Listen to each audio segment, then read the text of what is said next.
We are Xavier Musketeers. We are all for one and one for all. The two most commonly heard phrases that I can guarantee you any Xavier student across the board will hear during their 4 years on campus. Now, what does this mean? I really like this phrase because I feel like it really touches on what Xavier is about, what the community that we're trying to cultivate, and what Dr. Mesher is trying to get us to think about in 386 theology is that we are all for one and one for all. You know, we have an environment, and we should continue to create an open environment where people feel seen and heard and equally valued and empowered. Doing things for others, not just for ourselves. And I think that's what it means to be a Xavier Musketeer. In relation to spirituality, it's a call to grow deeper in our awareness of reality and to join those taking responsibility for transforming it. Transforming to better reflect love, peace, justice, and God. All these desires in everything that we do. Spirituality and solidarity both share an ongoing conversation, and they can only grow when fueled by asking questions and exploring where these possibilities can take you. Solidarity celebrates each person's vital perspective and their individuality. Our uniqueness is a gift from God, and there's no one else like us. And I think with clearly defining solidarity and spirituality, as I just had, it creates a table and a time and a place that we can now get into the podcast and discuss the topics of solidarity and spirituality and our expansive thoughts on those, our thoughts outside the classroom, not just me, but others in the community who have never taken this class, but see how they resonate with these ideas and see how their sense of being a Xavier Musketeer, their sense of belonging at Xavier University is in accordance or not with these topics. So without further ado, let's get right into it. Ladies and gentlemen.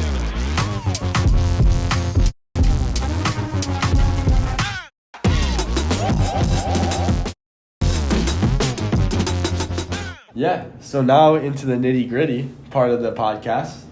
After the introduction, I'm here joined by Jack. So another Jack getting added onto the podcast. Jack, if you want to introduce yourself. Yeah, so I'm also Jack. Grew up in the same city as Jack. Known him for about 5 years. Went to high school together, played soccer. So, know him real well. And I would say we're really similar. You know, we're both white. We're both, you know, we grew up in a more privileged area of Buffalo. And, you know, we both have similar childhood experiences. So, yeah. Yeah. That's my viewpoint on it. Yeah, that's definitely a good segue into it. Definitely a good part in recognizing of what we're going to address and the privilege that we do come from compared to a lot of others. And just to preface, this is Jack Cosgrove, sophomore at Xavier University, political science major, correct? Correct. Political science Correct. majors, yes. So yeah, like you said, I've known Jack for 5 years now. When he first started at Canisius, started playing soccer together. And somehow we've been lucky enough to work our way up through a friendship. 5 years at Xavier now as well. Live 10 minutes away from each other. Just unbelievable coincidences here, actually. But no, it's good. Good stuff. So I guess we can just jump right into it. Let's do it. Waste no time. Get stuck in here. So the first quote I want to propose to you, I know I gave these to you a few days ago, so maybe you've had some thoughts and you've been thinking about them, pondering them before you go to bed or something. Yeah. Some late night reflections on the day. But the one I want to start with is from Sean Jin Wright in his book, The Four Pivots, that I know you're not very familiar with. Probably not. No. Not at all, actually. But me, I would say I'm familiar with it just due to class discussions, reading the whole thing over the past few weeks, and we'll get into some other books here. But on page 110, he says, people who created plans to build a cathedral would create 200-year plans. They knew they would never physically step into the edifice that they were building. Maybe their grandchildren or great-grandchildren would see the end result, but the designers and builders themselves would never walk into the building. they were creating. So I think cathedral and edifice as two boys that went to Jesuit schools and were brought up in the Catholic faith, they stick out pretty much on their own as their own noun. But I think that cathedral and edifice are also synonymous and can be metaphors for something else, something bigger than ourselves, other projects, maybe socially, economically. But the one that connected with me was a football club, because you look at some of the top flight teams now, and they have been around for 150 years, 160 years, and there's no chance that they ever could have imagined when these boys in the late 1800s were forming cricket teams and football clubs, that they ever could become the cathedrals and the theaters that they are nowadays, like the Manchesters, like other English clubs, other foreign clubs. What are your thoughts on that, maybe? Yeah, so kind of relating to that idea of football club, most of them, especially in England, are actually all of them are really just community based. They're founded by some people who just really wanted to give into something greater than themselves and really foster a greater sense of community and bring people together. And it's just really grown. Playing soccer, I feel like I'm kind of engulfed in this experience of community with others. In high school, playing soccer gave me the opportunity to play with kids from the inner city and, just a multitude of demographics, which I'm really grateful for, because I feel like it really brought the team together, to push everything aside and really start to understand each other as people, because the fact is that we all live very different lives, even though we live 10 minutes from each other. But I feel like it just really broke down the barriers that were between us, which, going back to the founders' ideas, they founded these clubs for the community, and they weren't doing it for themselves necessarily. They were just kind of giving into a greater cause and hoping that in the future their work would pay off, in a sense.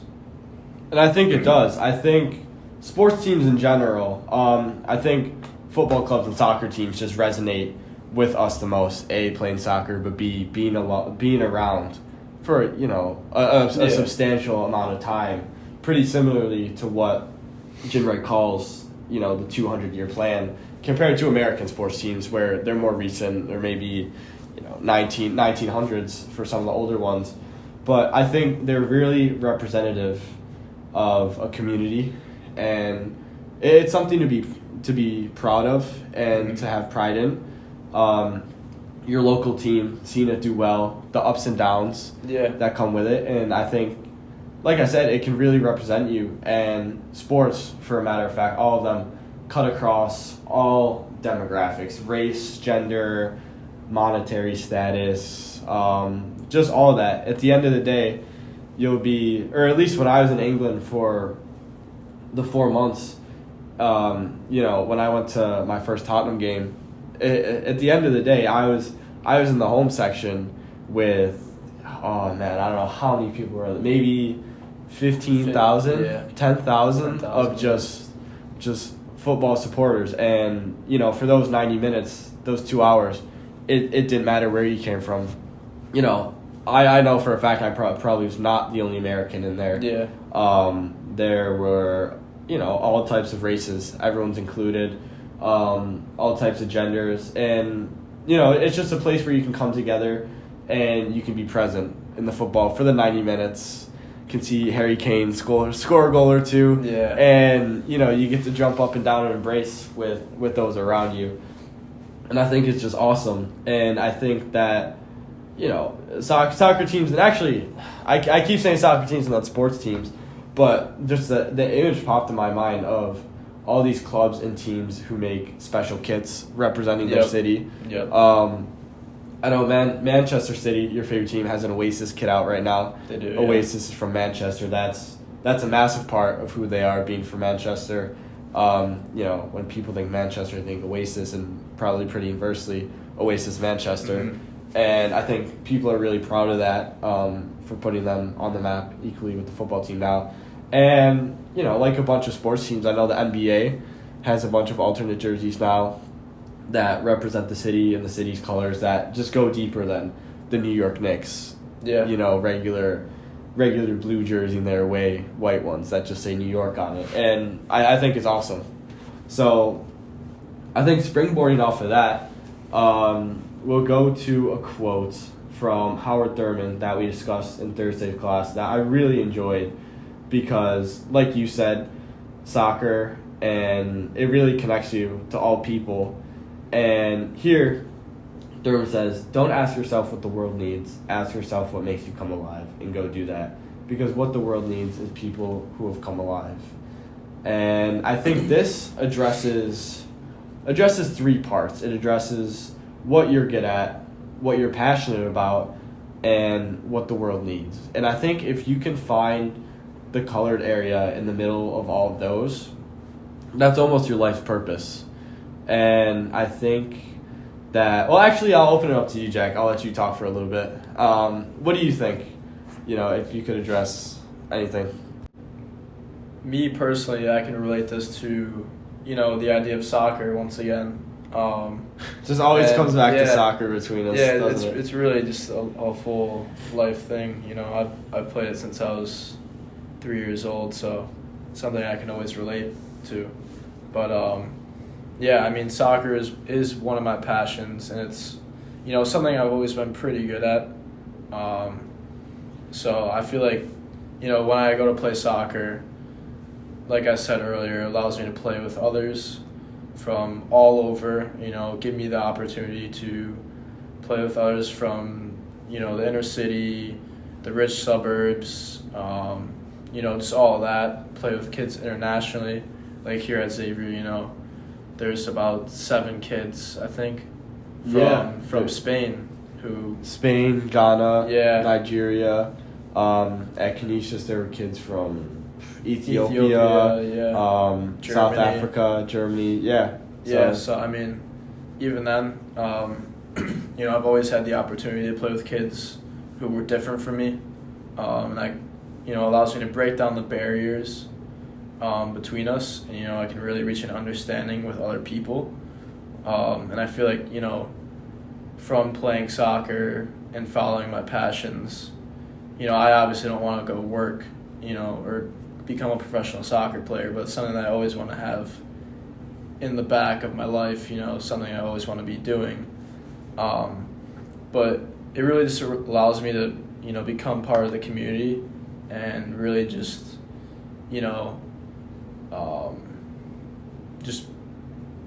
be part of the community. And I feel like, it's something that fulfills me, is being able to understand others and connect with others. So, from playing soccer and being fulfilled and following my passions, I can then go do my duty in the world, go to my job, and, it allows me to, work towards something greater than myself, a greater cause.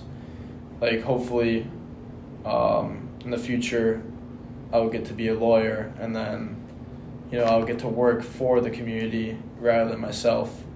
And I feel like, following your passions and using it to fulfill your duty in the world really is just a full circle thing. That's my thoughts on it. Yeah, and I think that it's really hard to work in such... It's hard to work at all with a cup empty, and a cup even half empty, but definitely in a civic and, very social job, like being a lawyer, working for justice and equity. I think it's a job that you need to be fulfilled in, and if you're not, it can be very detrimental. But, continuing playing soccer, not putting that on the back burner, and continuing to be inspired and break down walls in your own personal life can really be reflected in your professional life. And that's really important. So this quote comes from Howard Thurman, and he actually attended Boston University with Martin Luther King Jr.'s father. So Martin Luther King Sr. Okay. Did a bit of research Wow. on him. And, I think that he would really agree with this, coming from a man working during the civil rights movement. He would definitely agree with the whole concept of belonging and empowering others that we're touching on. That we're definitely touching on, and it's definitely at the surface right now that we just haven't really acknowledged it until now. But this whole sense of a big community setting and just bringing people together. Yeah, bringing people together and being indifferent isn't the right word, but being connected with others different than ourselves. And I think that's massive. And I think on the topic of this whole sense of belonging, communally and personally, in what we do in life and everything that we do in life, I think we can pivot, unironically, seeing as that is Jim Wright's book, but we can pivot to a quote from David Rico in his book Wholeness and Holiness. So on page 114 he says, "We can trust that something is afoot in the universe that wants to connect all the gifts we have with the needs others have. There's no duplicate of ourselves before, during, or after our lifetime. So our part in such a purpose is not only unique, but necessary if all that we are to get is a chance to bloom." So I think that Rico here definitely says that we all are unique, and that's a blessing. And just in our recent class discussions, we've been talking about how the days can get busy and they can get long during midterms, especially now. Recording this on October 10th, actually, after our Thursday discussion. But they can definitely get strenuous, and it can become easy to start missing soccer practices for Xavier Club Soccer. It can be easy to stop going to the gym. It can be easy to miss a lunch because you're just swamped in work or dinner. And I think that having this break and having this time to ourselves to do what we love and to express our uniqueness and not put it on the back burner and to give ourselves time is definitely mandatory, especially now more than ever. I agree with you, but I also disagree to an extent. I feel like it's very important to have time to yourself and have time to reflect on things in your life. But I also feel like it's important to understand that,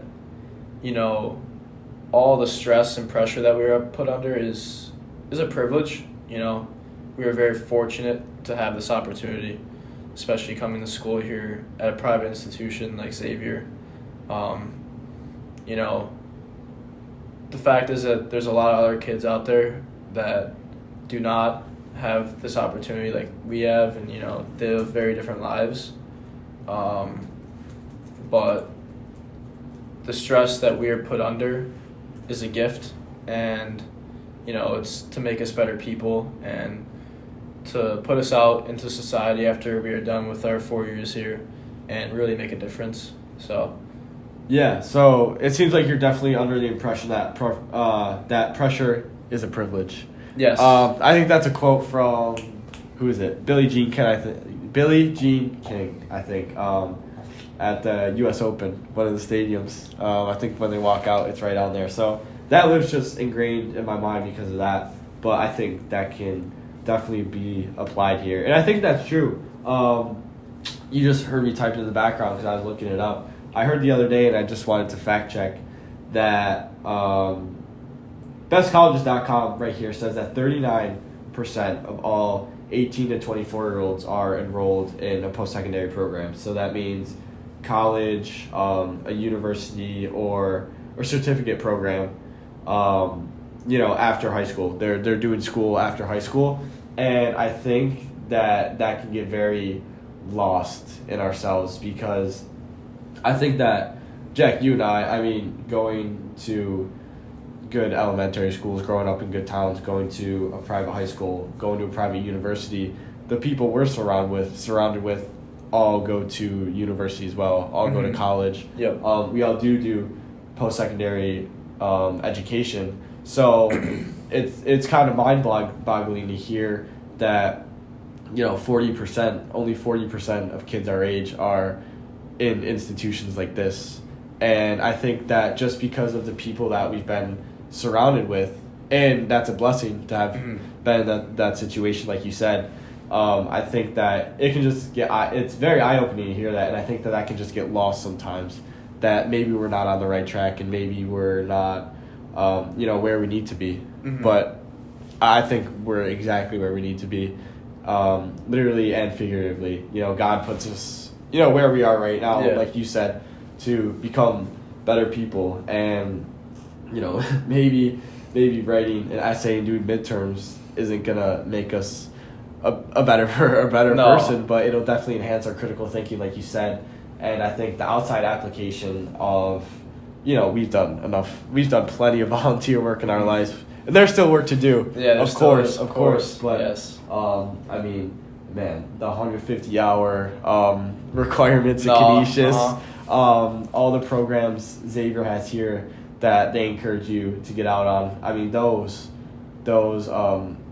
direct applications into the communities are definitely what enhance our learning. Of just being men for others and people, and all the Jesuit values that we're very familiar with. And I think you definitely bring up a good point. I actually have a quote here, a Bible verse, actually. Okay. Yeah. From Luke 12:48. So he says, "From everyone to whom much has been given, much will be required. And from the one to whom much has been entrusted, even more will be demanded." So this kind of goes to your thing that, when you go to a private institution, there is a level of, definitely a level of privilege, and it's important to acknowledge that. Like, I think we're definitely aware of what we've been given, and coming with that are responsibilities that definitely are important to tend to, like schoolwork, like being involved in the community, and I think just to give back to where we've come from, I think is a massive part that I think about, always giving back to Buffalo, to Canisius, to Xavier in some way, the institutions that formed us. And I don't know, I see, this is very secular, talking about monetary donations, but the Madden Center, the new Global Learning Center, Canisius, that's awesome. Donating however many million. It's just awesome to know that you're in the company of someone who has become so successful in life that they can give back to Canisius. And for him, it's not really about giving $60 million to Canisius. It's about giving kids the opportunity. Giving kids the opportunity, exactly, and giving the students of Canisius today what he wished he had then. And I think that's massive. But to your point, I know you contested me a little bit there, and I love it. That's the whole point of this critical thinking exercise. Do you ever think that it could be bad to be lazy? Just in the sense of, do you feel guilty when, at the end of a long day, you pop on a series of Netflix, or you scroll TikTok or Instagram for a little bit? Do you ever feel a sense of guilt that, maybe I should use this half an hour to study a little bit more, or I should use this hour to, to get further on my study abroad application like you're doing right now? Do you ever think that it's, that I guess your personal time isn't worthy, maybe? Yeah, in a way I do. A lot of the times, especially scrolling through Instagram and, just being unproductive in that sense. I'm surrounded by a lot of kids who are always on the move. A lot of times 3 or 4 of the guys I'm living with are always out doing something and being productive. So that really inspires me to work. But I feel like I also have reached a pretty good balance of, being productive with my personal time versus, essentially just rotting away. Like especially just going to the gym. That's something I really consider as my personal time. And it's something that also betters me as well. And I've also just been trying to think of better ways that I could take advantage of my personal time to really allow myself to reflect and better myself rather than, just hurting myself, such as, like scrolling through Instagram and stuff. It's mindless and it seems painless, but in the end it really does affect us. And, it's not something we're always aware of, but, it really does hurt ourselves and, tears us apart. True. I think social media can definitely be a catalyst for it's supposed to unite us. Yeah, but it doesn't. There's definitely I'd say definitely the majority of things we see can often divide us. Yeah, so I know. I mean, just like figuring out better ways to, use my time to reflect. Really just helps me not feel guilty when I have alone time. So yeah. Yeah, that's fair. Using your alone time to kind of reflect on the day.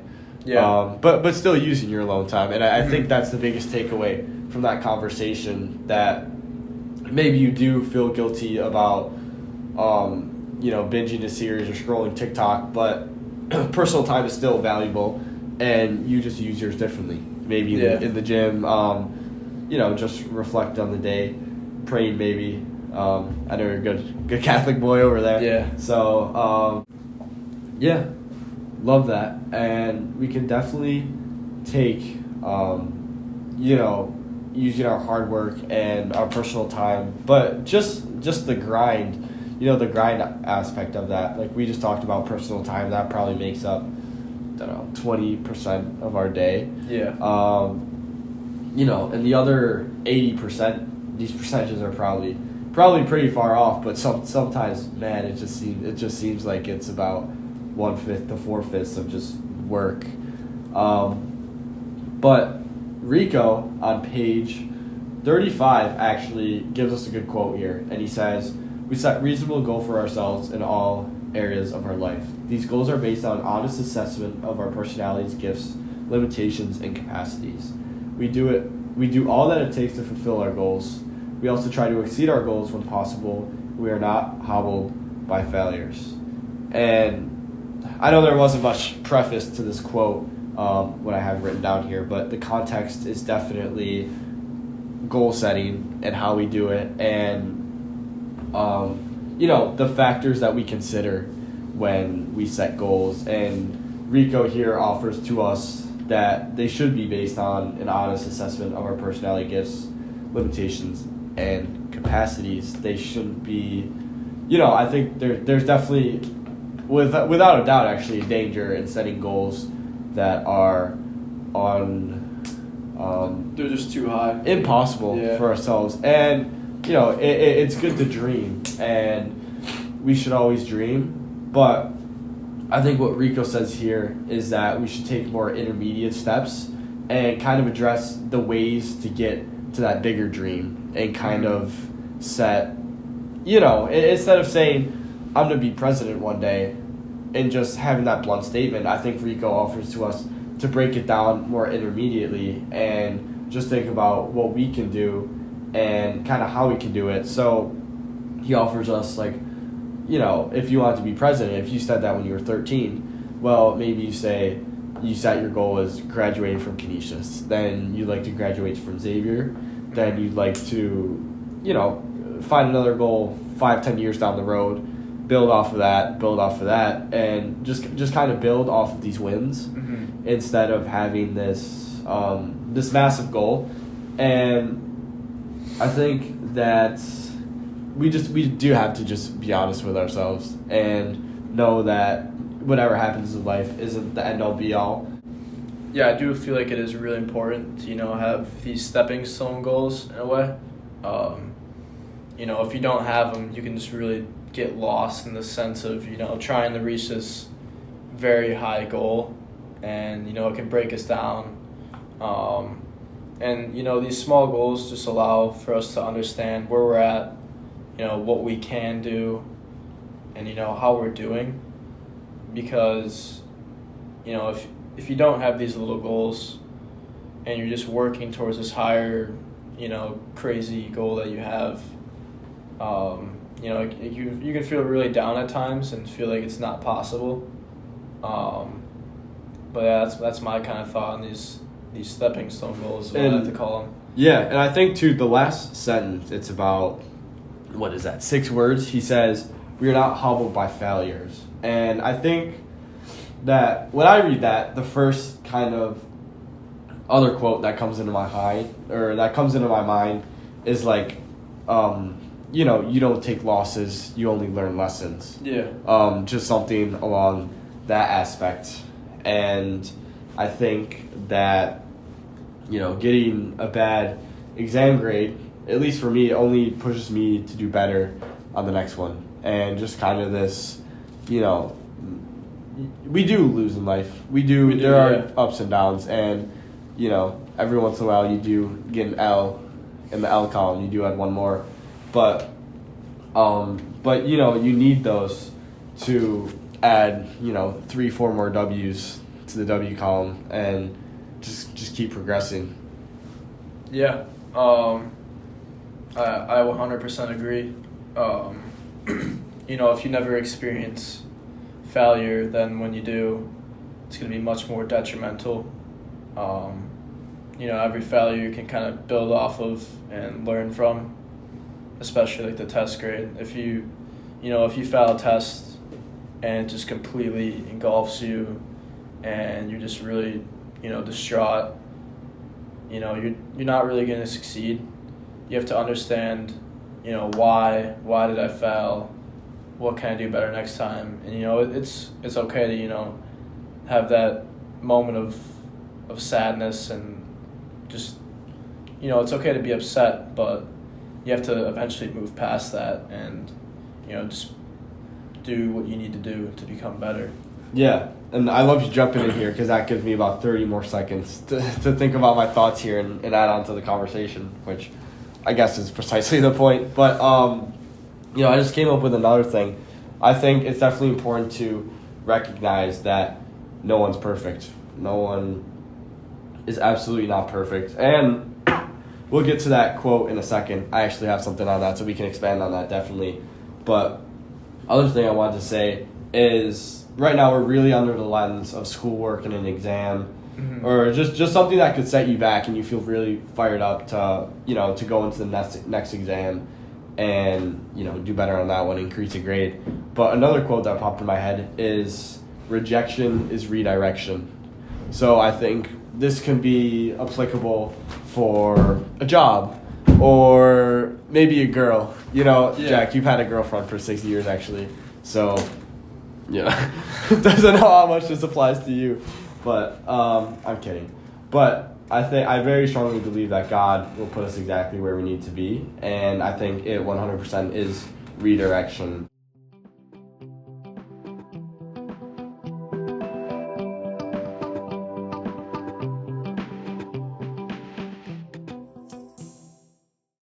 All right, Jack, and I've got one more quote for you here, then I'll let you go.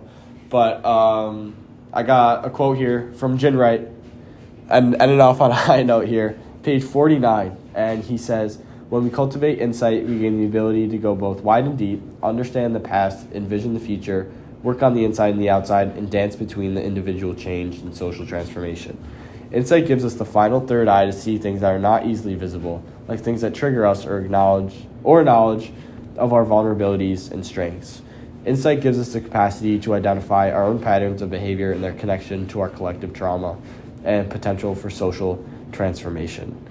And when I read this quote, I don't know about you, but I kind of see the iceberg diagram, that on the very top above the water is kind of what people see, and our patterns of behavior, and kind of like why you are the way that you are, and how you are. And I think under the surface, you have the mass and the actual majority of the iceberg under the water that no one can see.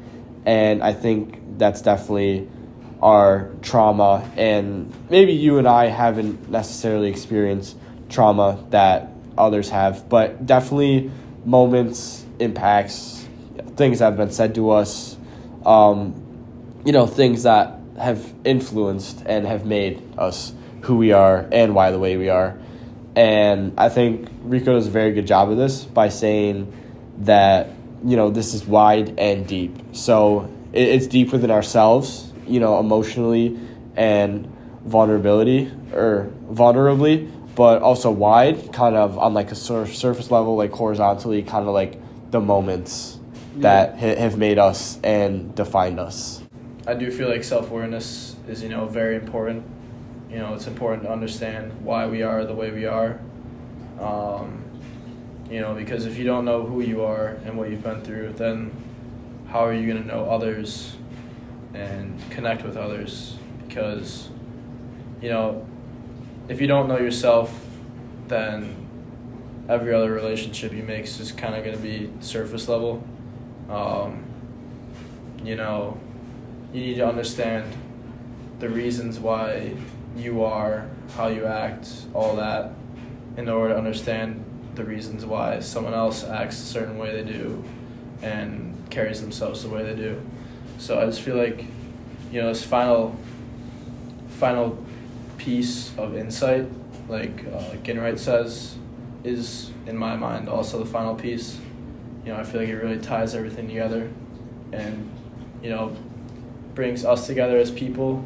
Definitely. And I think that 100% ties into the whole solidarity concept that I've been learning about in class and that I've been presenting to you on the podcast, just kind of being there for others, showing empathy. And I like that in this sense, Ginwright uses insight as a very insight within ourselves, a reflection inwards, whereas I think when we think of insight, it's very external, because it could be like, oh, I have insight on insight on how the Sabres are going to do tonight, or insight on, just things outside of ourselves. So I think this turning inwards is really good. And I also like the point you brought up, that is, you really don't know what someone's going through, and judging a book by its covers, or don't judge a book by its cover, rather, is really like the umbrella term, and the umbrella phrase for this, but it really does go so much deeper, because we really do find ourselves when we can acknowledge the moments that made us vulnerable versus the moments that also made us feel loved, and just the weight that those carry. And equally between those, it's kind of our estimation of ourselves and our goal setting, like Rico said earlier, like the quote we discussed, and a Brené Brown quote from Alice Ladart that really ties in nicely with this from page 145. She says that perfectionism is a self-destructive and addictive belief system that fuels the thoughts. I have to look perfect, live perfect, work perfectly, pretty much do everything perfectly, and if I do this, I can avoid or minimize the painful feelings of shame, judgment, and blame.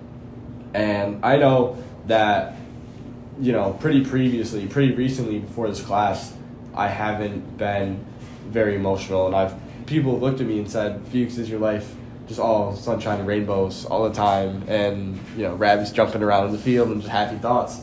And it is. I feel like I have a pretty optimistic outlook, but at the same time, it was really easy just to ignore the angst and the stress and just kind of the negative feelings. So while everything was good and it was a positive outlook, it definitely was just a complete lack of acknowledgement of some of the things that were wearing me down, some of the insight within myself, particularly the deep part, and just the emotions.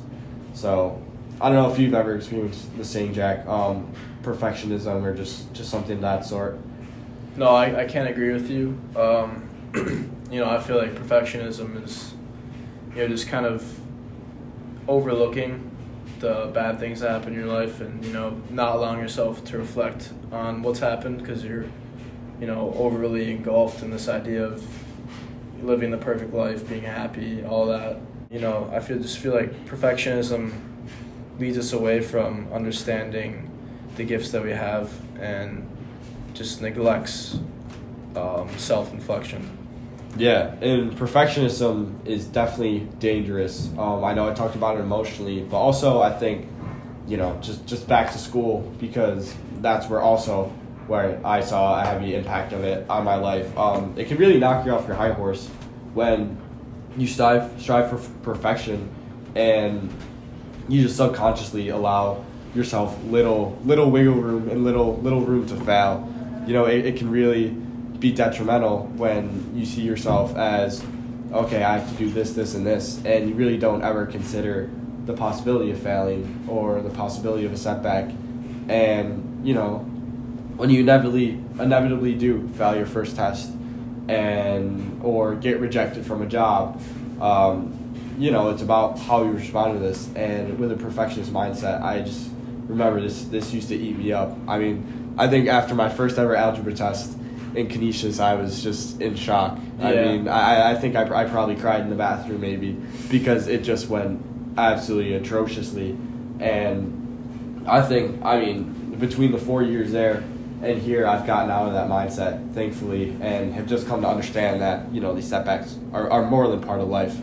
But I definitely think that perfectionism and just these standards that we hold ourselves to in general, they can be very horizontal and, wide and deep, like Jin Wright says. They can be, they can just affect us in ways that we never really think about until you do think about them. Yeah. So yeah.